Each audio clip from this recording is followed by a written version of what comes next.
fiber optic analog link experiment. For that, we are giving the input signal as sinusoidal signal from FG.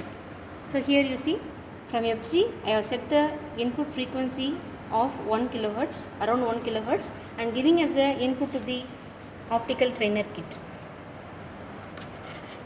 By using patch cords, one end is connected to the negative, other end is connected to the input, to the trainer kit, and then I am giving him the same signal to the buffer, analog buffer.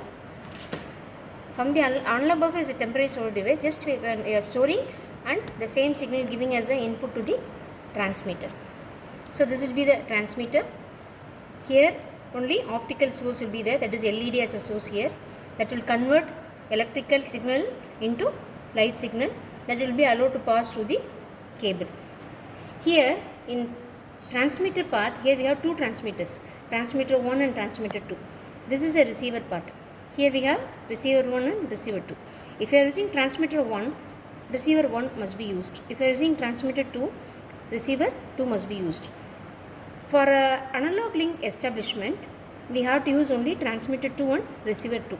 For that, some changes we need to do in this block. Here we have to fix it as, this is a jumper set. We have to fix, instead of 5 volt, we have to fix it as 12 volt. Even here also, JP5 jumper set, we have to fix it as 12 volt.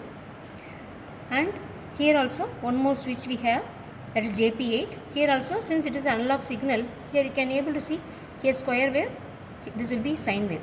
Since here we are doing the analog link, we have to keep it as a, keep it in the jumper set, we have to keep it in sinusoidal position. So now we will be getting the analog link. For that, first thing is we have to connect one end of the fiber, other end of the fiber. See here, this is invisible. The analog link is this particular transmitter 2 and receiver 2 will be used. This is a invisible region. If you are using transmitter 1, this is for visible region, that will be used for digital link. If you are using transmitter 1, you have to use receiver 1 for digital link. For analog link, we have to use the transmitter 2 and receiver 2. So other end of the fiber I am connecting to the receiver 2. Screw it properly. So it should be properly touch the end.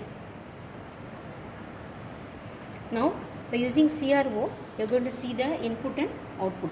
First I am going to check the input, which data we are giving to the trainer kit. See here, from the CRO, you can able to see this is a digital oscilloscope. You can see the sinusoidal signal we are giving as an input to the optical trainer kit.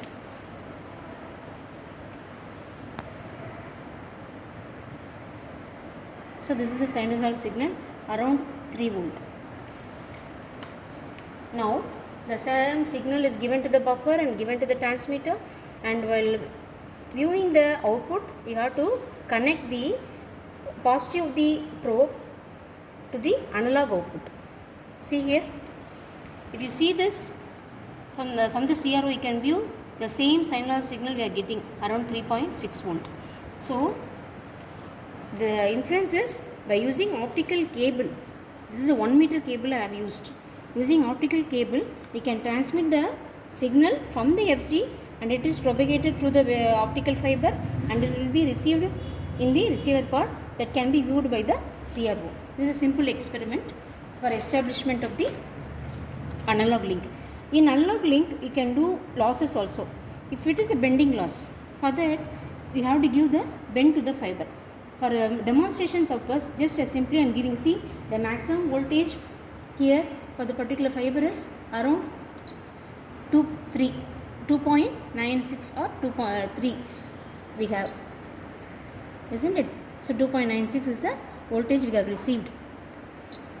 Now if I am giving bend to the fiber, see small bend I am giving, okay.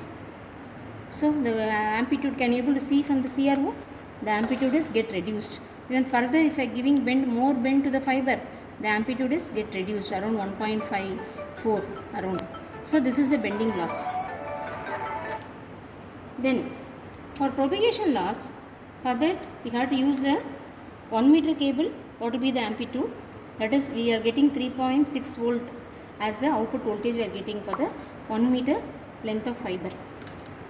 If you are changing this particular length of the fiber, that is 1 meter to 3 meter cable, just I am going to connect the 3 meter cable. One end of the fiber is connected to the transmitter. For study the loss in optical fiber, first we have seen the bending loss. Now we are going to see the propagation loss. For 1 meter length, we are getting the amplitude of around 3.5 volt. For this 3 meter wave 3 meter length of fiber, we will be getting the amplitude of around, see here. So I have connected the fiber.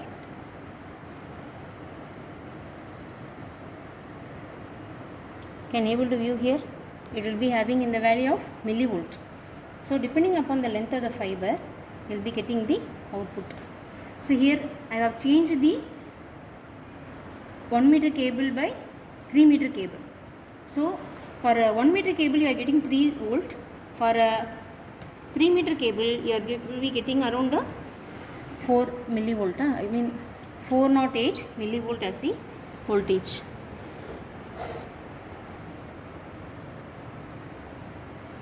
The signal also get distorted due to the loss in the fiber, because it is since it is a 3 meter cable. See here, automatically the signal the fiber is bended in such a way that you will be getting the distorted somewhat. Compared with the 1 meter length, we will be getting some distorted signal of amplitude 348 millivolt. So this is a propagation loss. If you increase the length of the fiber, the loss will be more. This is the inference you can get from the while studying the losses in the optical fiber. That's all.